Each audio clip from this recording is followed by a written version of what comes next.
Lone Ranger right now, and thinking about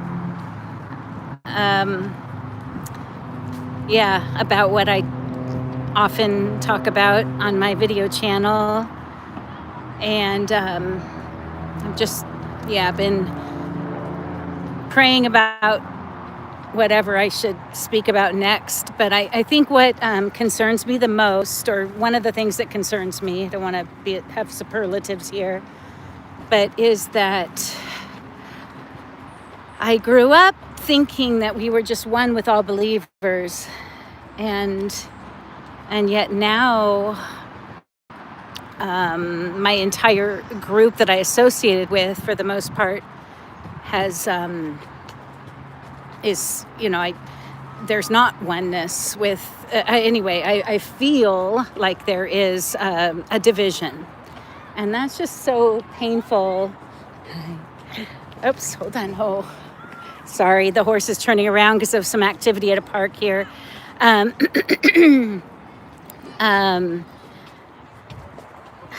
just think of all the people throughout church history that have spoken the truth and spoken truth to power. People that we celebrate and think that we stand on their shoulders. I'm close to a freeway, obviously, the 101. I'm near Griffith Park, so I'll show you the Los Angeles River. It's so beautiful. I'm being sarcastic. But yeah, like all of those who in church history spoke truth to power were, some of them were, burned at the stake or imprisoned or whatever. But I feel like, quote, the Lord's Recovery is doing the same thing. Here's the Los Angeles River. So sad.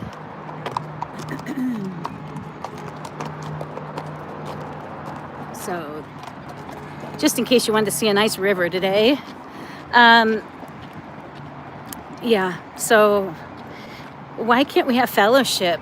I heard recently that Martin Luther was very anti-Semitic and that some of his teachings were used by Hitler anyway. So I don't even like to associate then with anyone who is anti-Semitic. And I do just thank the Lord that 20 living hostages are getting released within a few hours.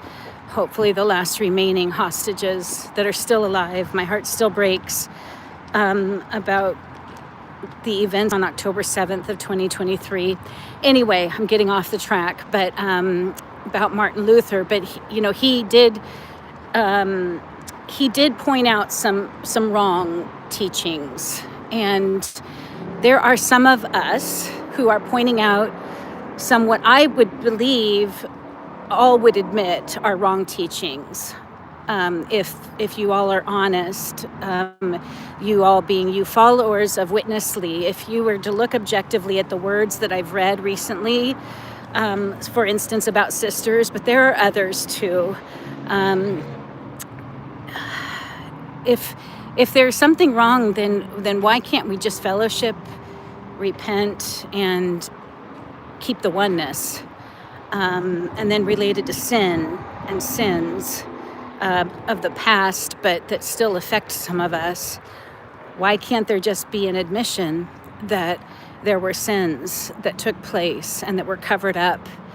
And even one of your leaders, Watchman Nee, said that sin is what is versus the oneness. You can't have sin and oneness at the same time. So why not just repent for any sin and sins that we're aware of, and make things right, and love one another, and hate sin, and hate Satan. And anyway, so I'm just going to see if there are any live chats. Hi.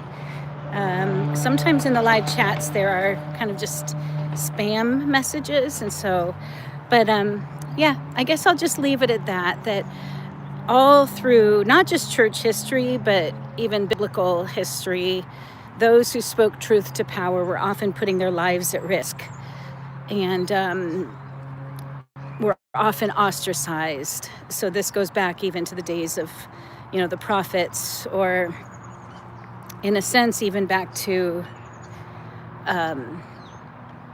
Abel, who, just offered something pleasing to God, and his brother Cain killed him for it. And why not just love one another and learn from one another? And if someone is doing something that is displeasing to God, we confront it. And if someone is doing something pleasing to God, we welcome and embrace that. So anyway, that's about it. I'm going to get off Ranger, and I'm going to let you have a close-up with Ranger. Here. Okay, so here's Rangy. Hold on, baby. I know there's like a toy car being driven. Oh, sorry, sweetie. I don't even ride him with a bridle anymore because he's just so good, and no saddle. Yeah, you're just so good, huh? There's Ranger. Okay, he has ointment on his eyes to keep flies away. But anyway, okay, I'll see if there are any more. Okay, take care, you all, and God bless you. Happy Lord's Day. Bye. I'm trying to finish this. Don't know quite how.